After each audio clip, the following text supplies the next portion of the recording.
Good morning dear student. आइए exercise 9.6 का question number 15 करते हैं और लीनियर डिफरेंशियल इक्वेशंस का चैप्टर आज हम कंप्लीट करेंगे। हर प्रकार के क्वेश्चन किए हैं, दोनों टाइप की कंडीशंस के क्वेश्चन किए हैं। तो चलिए अब क्वेश्चन नंबर 15 देखते हैं। ये है आपके पास dy/dx minus 3y cot x is equal to sine 2x और कंडीशन है y is equal to 2 when x is equal to pi by 2। ये कंडीशन इसलिए दे रखी है कि हम जो आर्बिट्री कांस्टेंट होता है उसकी वैल्यू निकाल सकें लास्ट में जब सॉल्यूशन निकालेंगे। ठीक है, तो चलिए अब इस पे आते हैं। आपके पास है dy/dx, इसको मैं कैसे लिख सकता हूं, plus minus 3 cot x y is equal to sine 2x। इस रूप में लिखा जा सकता है dy/dx plus minus 3 cot x y, ऐसा कर लीजिए, is equal to sine 2x।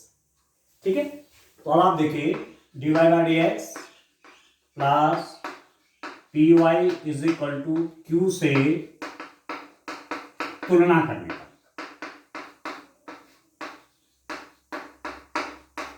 ठीक है दोस्तों, comparing with this is the form of linear differential equation. इससे जब इसका कंपैरिजन किया तो dy/dx ठीक है, y का कोएफिशिएंट यहां पर p है, ये वाला, तो आपके पास p क्या आ जाएगा, p is equal to minus 3 cot x and q is equal to sine 2x आ गया।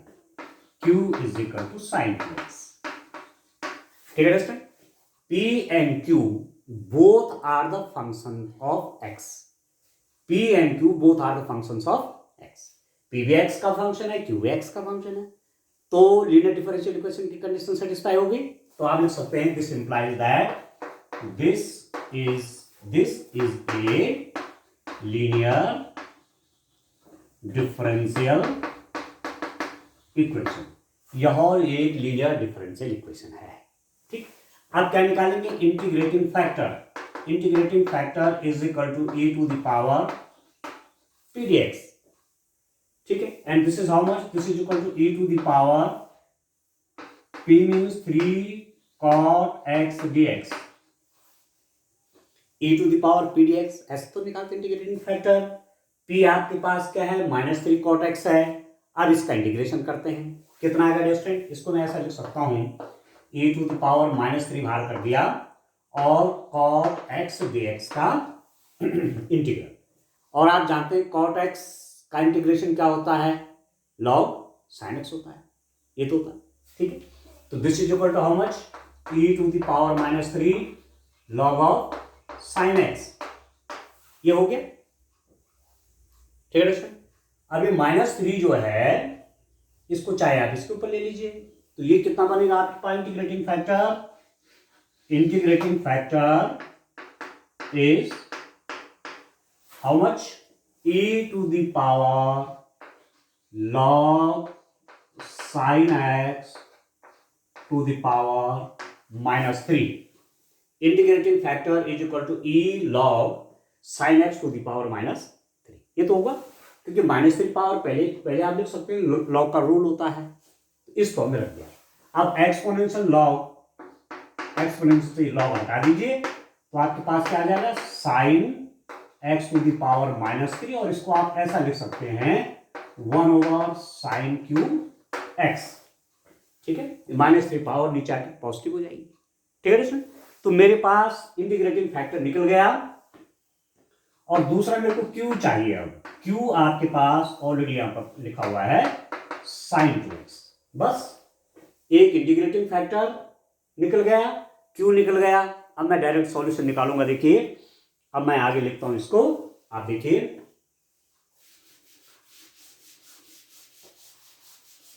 दोस्तों सॉल्यूशन कैसे निकालते हैं वो आपने सब देख लिया है, क्योंकि ये लीनियर डिफरेंशियल इक्वेशन का पहले वाली फॉर्म है जिसमें आप सॉल्यूशन निकालते समय y इंटीग्रेटिंग फैक्टर करते हैं, वो वाला होगा। तो चलिए सॉल्यूशन निकालता हूं। बाय इंटीग्रेशन का ही है सारा रोल। इंटीग्रेशन यदि आपको आ गया तो डिफरेंशियल इक्वेशन आसानी से सॉल्व हो जाती है। तो अब आप देखिए solution of solution of linear differential equation, linear differential equation. Solution कैसे निकलेगा? y into integrating factor is equal to q into integrating factor dx plus c। y into integrating factor is equal to q into integrating factor, इसका integration into plus c। तो this implies that कितना हो जाएगा? y into integrating factor आपका कितना हुआ? 1/sin cube x है। ठीक है, ये हमारे पास इंटीग्रेटिंग फैक्टर है, समाकलन गुणक। ठीक, this is equal to Q means sin 2x into integrating factor 1/sin cube X dx plus c तो होगा, क्योंकि वैल्यू आपके पास क्या होगी? sin 2x होगी, इंटीग्रेटिंग फैक्टर कितना होगा? 1/sin क्यूब एक्स होगी।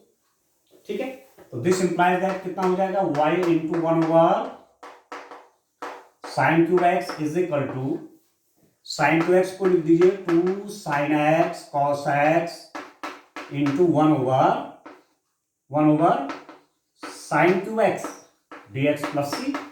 अब सॉल्व करना है। ठीक है, एक साइन से एक साइन कैंसिल हो गया, तो दिस इंप्लाइज दैट आपके पास क्या हो रहा है? y/sin cube x is equal to 2 बाहर ले लूंगा, साइन से एक साइन कट गया, मेरे पास आ गया cos x over sin square x dx plus c। ये आ गया स्टेट, एक साइन से साइन कट गया, cos x over sin square x dx plus c।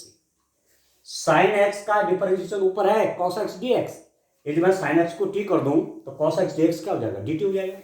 Taking sin x is equal to t, this implies that cos x dx is equal to dt। sin x बराबर t है तो cos x dx कितना हो गया?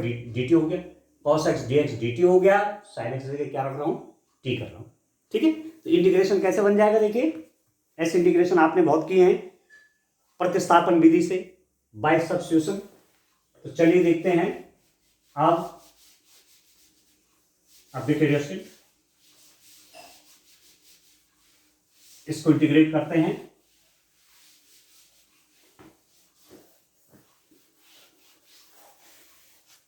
देखिए,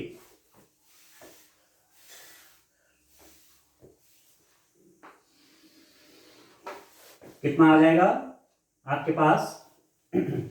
यहां पर देखिए y over sin cube x is equal to integration of, देखिए 2 भी है बाहर, cos x dx क्या है? dt है, dt बाई sin x मैंने t रखा हुआ है तो t स्क्वायर हो गया जैसे प्लस c। अब इसको कर लीजिए y over sin cube x is equal to 2, इसको ऊपर ले लीजिए 2 to the power -2 dt plus c। t square denominator में ऊपर जाएगा, t टू द पावर -2 हो गया, तो y over sin cube x is equal to 2 into t to the power -2 plus 1, integration कर रहा हूं, -2 प्लस 1 प्लस c। ऐसे तो होता है इंटीग्रेशन इसका, t टू द पावर -2 का, -2 प्लस 1 ओवर -2 प्लस 1। तो this implies that y over sin cube x is equal to 2 into t to the power -1 plus c। t to the power -2 plus 1 -1 हो गया, ये हो गया, तो y over sin cube x is equal to minus, t power नीचे हो जाएगी 2 over t plus c। ठीक है, माइनस क्या लिया है? -2/t plus c। ठीक है दोस्तों, अब क्या करेंगे? t को आप रख दीजिए कितना, t को रिप्लेस कर लीजिए sin x से। ठीक है ना, तो क्या हो जाएगा? y over sin cube x is equal to 2 over sin x plus of c। ठीक हो गया। अब आप देखिए स्टूडेंट, इसको थोड़ा और सॉल्व करिए, क्योंकि मुझे कांस्टेंट ऑफ इंटीग्रेशन, जो कांस्टेंट ऑफ इंटीग्रेशन है उसकी वैल्यू निकालनी है, क्योंकि मेरे पास कंडीशन दी हुई है उन्होंने। ठीक है, कंडीशन आपको दी हुई है उसका यूज करेंगे। क्या आ गया क्वेश्चन देखिए, सॉल्व होके क्या आ गया देखिए, मेरे पास आ गया this implies that y over sine cube x is equal to 2 over sine x plus c. अब ये जो आर्बिट्री कांस्टेंट इसकी वैल्यू कैसे निकलेगी, y is equal to 2 when x is equal to pi by 2, y is equal to 2 when x is equal to pi by, ठीक है। y की जगह 2 कर लीजिए, x की जगह पाई बाई 2 कर लीजिए, c की वैल्यू निकल जाएगी। तो कितना हो जाएगा 2 over sine cube pi by 2 is equal to 2 over 2 तो यहां पहले से sine pi by 2 plus c, ठीक है। साइन पाई बाई 2 कितना होता है 1, तो ये तो कितना बन जाएगा पूरा 1 हो गया, तो 2 हो गया। 2 इज इक्वल टू कितना होगा डिस्ट्रेक्टेड, ये आपका आ गया साइन पाई बाई 2 1, तो ये मेरे पास कितना आ गया इसको देखिए आप, हाँ, और 2 इज इक्वल टू कितना हो रहा है 2 प्लस सी हो जाएगा, ठीक है। तो दिस इंप्लाइज दैट सी की वैल्यू कितनी होगी, सी तो 0 हो गया आपका, ठीक हो गया। तो क्या हो जाएगा पर्टिकुलर सॉल्यूशन निकलेगा ये, ठीक है। पर्टिकुलर सॉल्यूशन, विशिष्ट हल, विशिष्ट हल, ठीक है दोस्तों। क्या निकलेगा, यहां सी की जगह आप क्या कर देंगे 2 कर देंगे, सी की जगह क्या कर देंगे 2 नहीं 0, सी की वैल्यू आपकी 0 आ रही, सी की जगह 0 कर दीजिए। तो y over sine cube x is equal to 2 over sine x. अच्छा कोई मिस्टेक आई थिंक हो गई है, यहाँ यस, यहाँ नेगेटिव भी था डिस्टेंट, ये जो नेगेटिव है ये भी है यहाँ, दिस इज माइनस, ये नेगेटिव है, ये नेगेटिव है, तो ये नेगेटिव हो जाएगा, ये नेगेटिव हो जाएगा, तो सी की वैल्यू आपकी कितनी हो जाएगी 4 हो जाएगी, ठीक है। सी की वैल्यू कितनी हो गई 4 हो गई, तो इसको सही कर लीजिए, और मेरे पास y over sine cube x is equal to c की वैल्यू 4 है, यहां रख रहा हूं तो minus 2 over sine x plus c, c मतलब 4 हो गई, ठीक है दोस्तों। अब क्या करेंगे, बस हो गया है, अब आप सिंपली इसको क्या कर लीजिए मल्टीप्लाई करिए बस, ठीक है। ये भी आंसर है जो हमने निकाल लिया है, ये भी सॉल्यूशन है, ठीक है। पर जो ढंग से सॉल्यूशन जो बुक में आपको दिया हुआ है, जो आंसर दिया हुआ है उस रूप में निकालना है, तो वो निकल जाएगा। पूरी इक्वेशन में साइन क्यूब एक्स से मल्टीप्लाई कर लीजिए, यहां साइन क्यूब एक्स से मल्टीप्लाई होगा, यहां होगा, यहां होगा, तो क्या हो जाएगा, दिस इंप्लाइज दैट मेरे पास था क्या y over sine cube x is equal to minus 2 over sine x, ठीक है, plus 4, this implies that sine cube x से मल्टीप्लाई कर रहा हूं, तो यहां पर हो जाएगा 2 sine square x plus 4 sine cube x, y is equal to minus 2 sine square x plus 4 sine x, और इसको ऐसा लिख सकते हैं y is equal to 4 sine cube x minus 2 sine square. ये आपके पास क्या निकल गया, ये आपके पास निकल गया पर्टिकुलर सॉल्यूशन। क्या निकल गया डिस्टेंट, पर्टिकुलर सॉल्यूशन, क्योंकि आर्बिट्री कांस्टेंट की वैल्यू हमने फाइंड आउट करनी, ठीक है। तो इस ढंग से करना है। चलिए एक क्वेश्चन और लेते हैं। अब आप देखिए नेक्स्ट क्वेश्चन कैसे करेंगे, भाई इंटीग्रेशन आपको आना चाहिए। इंटीग्रेशन यदि आपने कर लिया है तो आपको डिफरेंशियल इक्वेशन बहुत आसान लगेगी। इंटीग्रेशन क्लियर नहीं है तो डिफरेंशियल इक्वेशन पर आपको टफ लगने लग जाएंगे कि कैसे होगा सॉल्यूशन। इंटीग्रेशन अपना क्लियर करिए दोस्तों, पहले इंटीग्रेशन आप बढ़िया ढंग से कर देते हैं तो फिर यहां कोई समस्या आपको आने वाली नहीं है इसमें डिफरेंशियल इक्वेशन में। चलिए नेक्स्ट क्वेश्चन देखते हैं।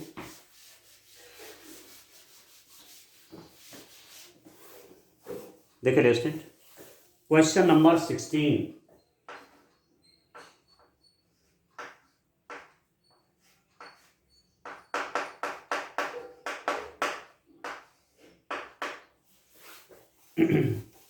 क्वेश्चन नंबर 16, मूल बिंदु से गुजरने वाले एक वक्र का समीकरण ज्ञात कीजिए यदि इस वक्र के किसी बिंदु xy पर स्पर्श रेखा की प्रवणता उस बिंदु के निर्देशांकों के योग के बराबर है। क्वेश्चन नंबर 16 है, बड़ी अच्छी प्रॉब्लम है।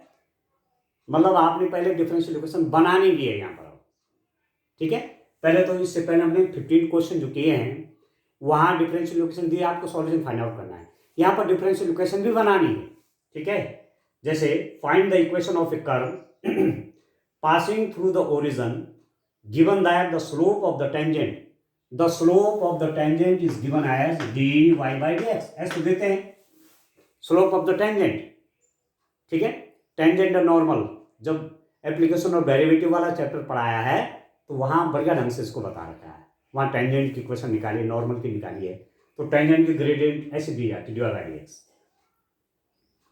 Slope of the tangent to the curve at any point xy, ठीक है। कर्व है किसी पॉइंट पर, ये टेंजेंट है, ये पॉइंट आपका for example P x y है, ठीक है। इस पॉइंट के कोऑर्डिनेट xy हैं।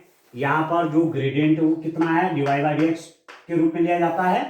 इस पॉइंट पर ग्रेडियंट dy by dx, तो ग्रेडियंट क्या दिया हुआ है स्टूडेंट आपको, slope of the tangent. Slope of the tangent बोलेंगे, ग्रेडियंट बोलेंगे, एक ही बात है। तो slope of the tangent dy by dx to the curve at any point xy, किसी पॉइंट xy पर, at any point xy is equal to the sum of the coordinates of that point. इस point का coordinates क्या है, xy है, तो sum of the coordinates means x plus y. नहीं तो क्या है, slope of the tangent is equal to sum of the coordinates at that point. ये डिफरेंशियल इक्वेशन बन गई। ये तो बहुत सिंपल सा है, slope of the tangent to the curve at any point xy is equal to the sum of the coordinates of that point. जो slope है, जो आपका टेंजेंट का स्लोप है, वो किसके इक्वल है, कोऑर्डिनेट्स के सम के इक्वल है, ठीक है, ठीक है। Equal to the sum, x और वाई के सम के इक्वल है। बस ये कंडीशन डिफरेंशियल इक्वेशन बन गई। अब सॉल्व करने की बात है, अब सॉल्व करिए। दिस इंप्लाइज दैट, क्या लिख सकता हूं, dy by dx, इस y को मैं यहां ले आता हूं, minus y is equal to x, और dy by dx plus minus 1y is equal to x। ये है, इसका कंपेरिजन करिए, कंपेयरिंग विद किससे कंपेयर करेंगे दोस्तों, dy by dx plus py is equal to q, इससे कंपेयर कीजिए। This implies that p is equal to -1 and q is equal to x। p की वैल्यू -1 है, q की वैल्यू क्या है, x है। p is -1, q is x, ठीक हो गया। अब आप देखिए, p is constant and q is the function of x. So this is a linear differential equation. ये तो होता है, this implies that this is a linear differential equation. Then how can I find the solution of this linear differential equation? First of all, what we have to find? We have to find the integrating factor. What is the integrating factor? Integrating factor is given as e to the power p dx. This is in this form. Then I may write e to the power p. What is p? That is -1 dx. ठीक है दोस्तों, और इसको आप और देखिए, e to the power minus बाहर ले लीजिए dx, और dx का इंटीग्रल कितना, x, तो this is equal to e to the power minus x। This is the integrating factor. ये आपके पास इंटीग्रेटिंग फैक्टर हो गया। Integrating factor is equal to e to the power minus x and q is equal to how much, x। Integrating factor e to the power minus x है and q equal to x है। Clear है? ठीक है, अब चलिए solution कैसे find out करेंगे। आप सॉल्यूशन निकाल दीजिए इसका। ठीक है, अब देखिए स्टूडेंट, इसका सॉल्यूशन निकालिए। Solution of linear differential equation क्या हो जाएगा? Solution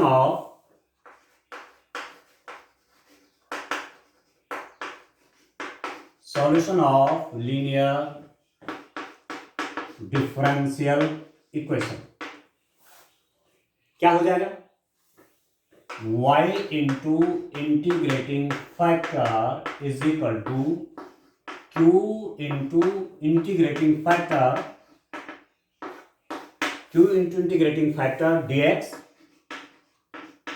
plus c। This implies that y into integrating factor कितना e to the power minus x is equal to q कितना x integrating factor e to the power minus x dx plus c। ठीक है, अब इसका integration कर लीजिए। तो this implies that y e to the power minus x is equal to, इसको first function माने, इसको सेकंड माने। First function second function, first function integration of second function, ये तो होता है first function into integration of second function minus differentiation of first function integration of second function whole integration ये। ठीक है, समझे? First function integration of second function minus differentiation of first function integration of second function plus. तो this implies that कितना हो गया y e to the power minus x is equal to e to the power minus x का integration minus x e to the power minus x, e to the power minus x का integration minus e to the power x minus e to the power minus x, इसका integration, इसका e to the power minus x का यह minus, देखिए इसका तो 1 हो गया, x का डिफरेंशिएशन 1 x के रिस्पेक्ट में, e to the power minus x का differentiation minus e to the power x इसका, और पूरे का इंटीग्रेशन है। ठीक है, तो ये तो हो जाएगा plus. This implies that y e to the power minus x is equal to minus x to the power minus x plus e to the power minus x dx plus c। ठीक है दोस्तों, तो y e to the power minus x is equal to minus x e to the power minus x, इसका integration क्या हो जाएगा? Minus e to the power minus x plus c। ठीक हो गया, e to the power minus x का integration कितना हुआ? Minus e to the power minus x हो गया। ठीक है दोस्तों, plus constant of integration c आ गया। अब आप देखिए, आपको कुछ कंडीशन दी हुई है। क्या कंडीशन दी हुई है? Find the equation of the curve passing through the origin. This curve passes through the origin. ये कर्व कहीं ओरिजिन से पास होता है, इट मींस ओरिजिन से पास होता है, तो x is equal to 0 y is equal to 0 कर लीजिए। Curve passes through origin, curve origin से पास होता है। ठीक है, find the equation of the curve passing through the origin. Curve passes through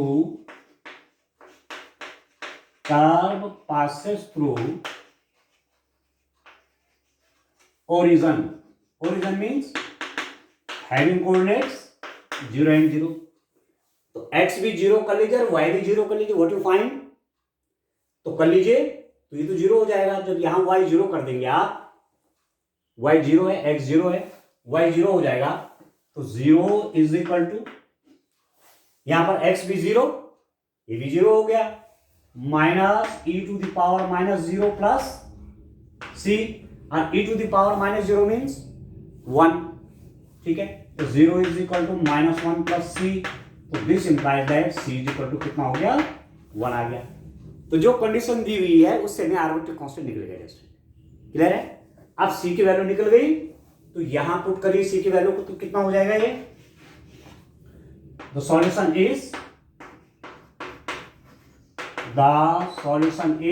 कितना हो जाएगा? y e to the power minus x is equal to minus x e to the power minus x minus e to the power minus x plus 1। ये हो गया, ठीक है। सी की value कितनी आ गई, 1 आ गई।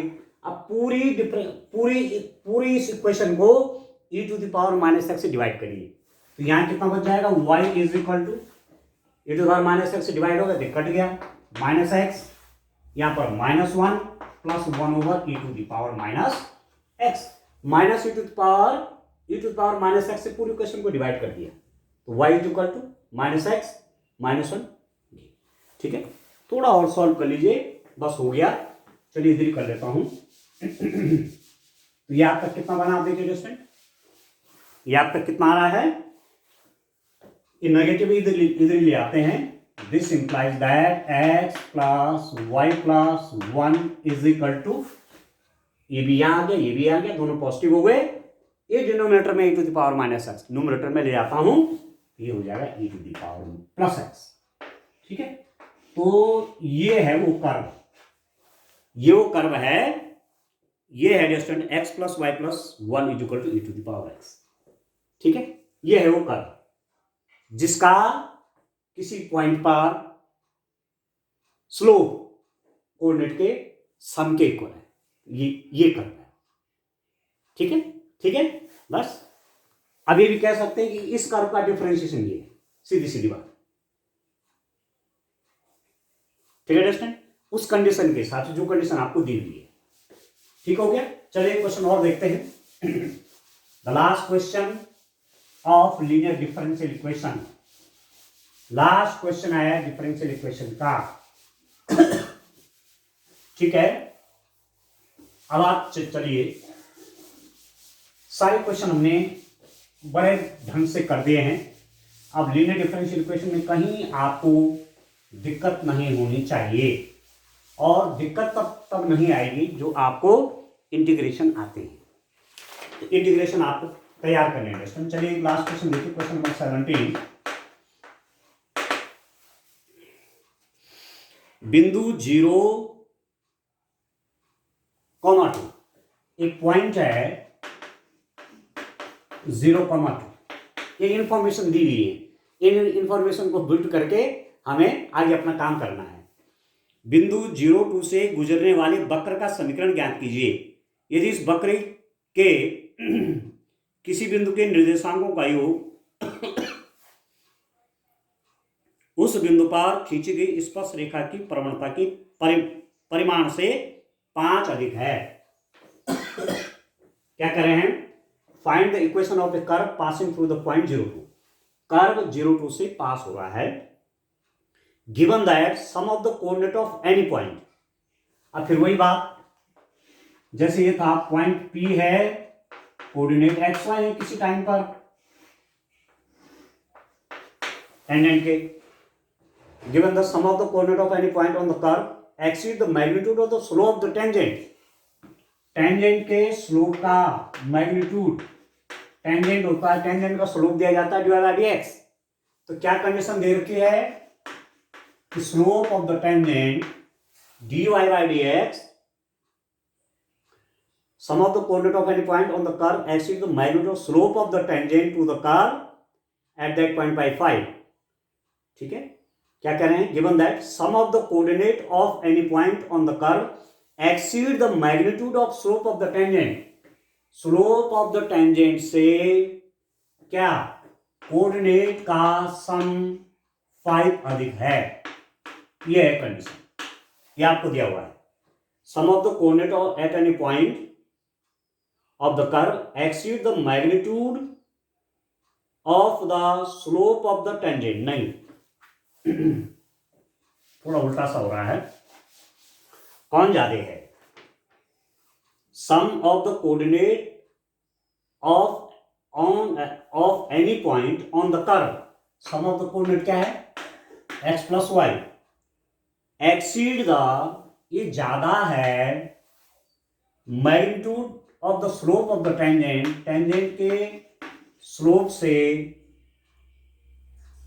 by 5, मतलब ये सम ऑफ द कोऑर्डिनेट जो है उस स्लोप से 5 ज्यादा है, सीधी सीधी मतलब ये हुआ। उस वक्र के किसी बिंदु पर निर्देशांकों को उस बिंदु पर खींची गई स्पर्श रेखा की प्रवणता के परिमाण से 5 अधिक है, मतलब सम ऑफ द कोऑर्डिनेट जो ये स्लोप है इससे 5 अधिक है, इक्वेशन बन गई। अब सॉल्व करना है, दिस इंप्लाइज तुरंत करता हूं। dy बाई डी एक्स में भी रिटर्न एज, कैसे लिख दूंगा, कैसे लिख दूंगा डियर स्टूडेंट, इसको लिख दूंगा मैं, या मैं क्या कर दूं, इसको ले आऊंगा इधर, ठीक है। dy by d x minus y is equal to कितना हो गया, x माइनस फाइव। इसको मैंने यहां कर दिया, इसको मैं यहां ले आया, तो dy by d x minus y equal to x minus five, ठीक है। या इसको ऐसा लिख सकते हैं, dy by d x plus minus one y is equal to x minus y, ऐसा लिखा जा सकता है, ठीक है। अब किससे कंपैरिजन करिए, dy by d x plus P Y is equal to Q से कंपेयर करता हूं, तुलना करने पर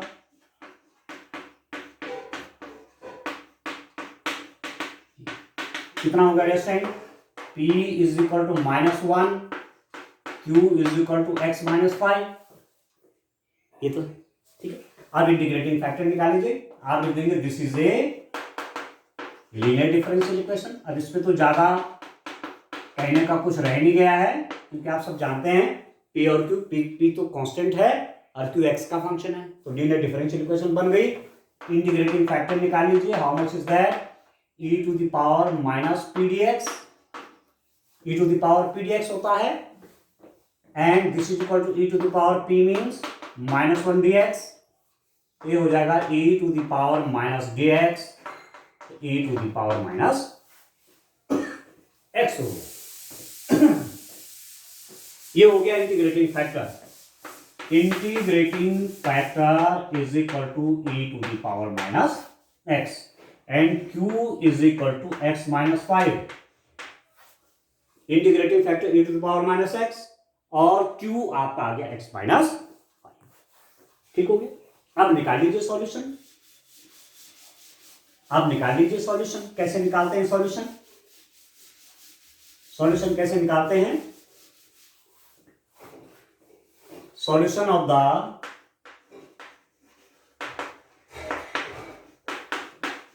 डिफरेंशियल इक्वेशन कितना हो जाएगा, y into integrating factor is equal to q into integrating factor plus c, ये तो होता है y into integrating factor means e to the power minus x, q x minus five e to the power minus x d x plus c, ये हो गया, ठीक है दोस्तों। क्यू की जगह कितना x minus five, integrating factor e to the power minus x plus c. अब आप सिंपली क्या कर लीजिए, अलग अलग इसको इंटीग्रेट करिए। अब केवल एक काम रह गया है, you have to find the integration. Integration कैसे करेंगे इसका, कितना होगा दोस्तों, y into e to the power minus x is equal to, अलग अलग कर लीजिए, x e to the power minus x d x minus five e to the power minus x d x plus c, x e to the power minus x d x एक साथ आ गया, ये एक साथ, तो this implies that y e to the power minus x is equal to, इसका integration करिए, first function integration of second function, minus differentiation of first function integration of second function, x into integration of second function minus differentiation of first function integration of second function, ठीक है, first function integration of second function minus differentiation of first function integration of second function, हो गया, ठीक है, minus, अब इसका integration कितना होगा, 5 into e to the power minus x का minus e to the power minus x plus c, ठीक हो गया, ठीक है दोस्तों। आगे आपके पास इसका इंटीग्रेशन, तो minus e to the power minus x होगा, ठीक है।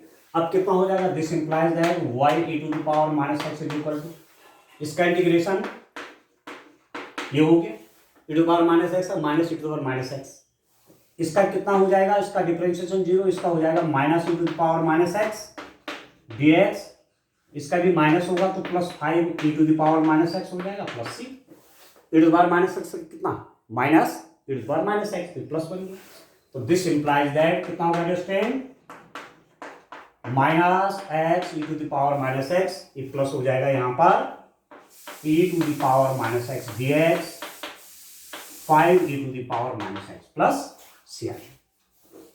ठीक हो गया। अब चलिए और सॉल्व करिए। अब क्या निकल के आता है जस्ट और सॉल्व करेगा।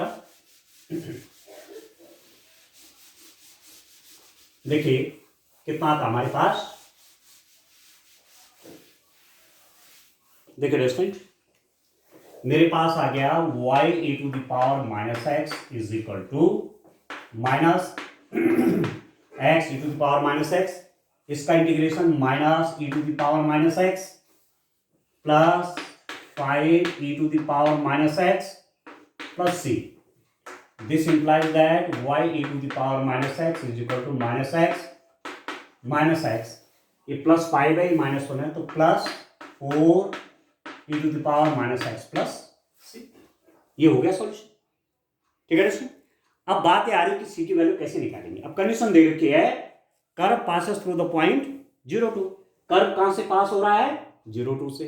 x की वैल्यू 0 और y की 2 कर लीजिए यहां। तो y की 2 है, x की 0 है, ये 0 हो जाएगा। 4 e to the power minus 0, e to the power minus 0 क्या 0 ही हो गया, e टू द पावर 0 कर लीजिए। ठीक है, e to the power minus 0 क्या लिखना है, e टू द पावर 0 हो गया, x की वैल्यू 0 है, तो ये तो 2 हो गया, ये 4 हो गया। This implies that c is equal to minus, c की वैल्यू कितनी हो गई? -2। अब रख दीजिए इसमें c की वैल्यू -2, तो आपके पास कितना आएगा? देखिए आपके पास आ गया कितना डिस्टेंट।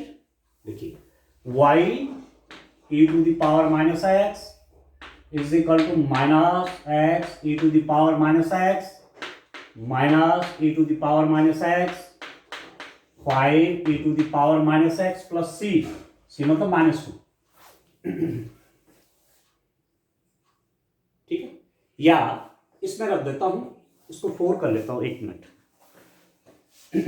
और सॉल्व करके मेरे पास क्या आया था? ये वाला आया था ना, ये तो y e to the power minus x is equal to minus x e to the power minus x plus 4 e to the power minus x plus c means -2, c की वैल्यू -2। क्या c की value -2 कर दी? ठीक है, पूरी equation में e to the power x से divide कर लीजिए, तो y इज इक्वल टू कितना यहाँ पर -x, यहाँ पर कितना +4 -2 over e to the power -x होती। ठीक है डस्टिन, तो इसको और लिख सकते हैं आप, और y इज इक्वल टू 4 पहले कर देते हैं, 4 - x -2 e to the power +x। इस नेगेटिव को ऊपर ले लीजिए, y is equal to 4 - x -2 e to the power -x।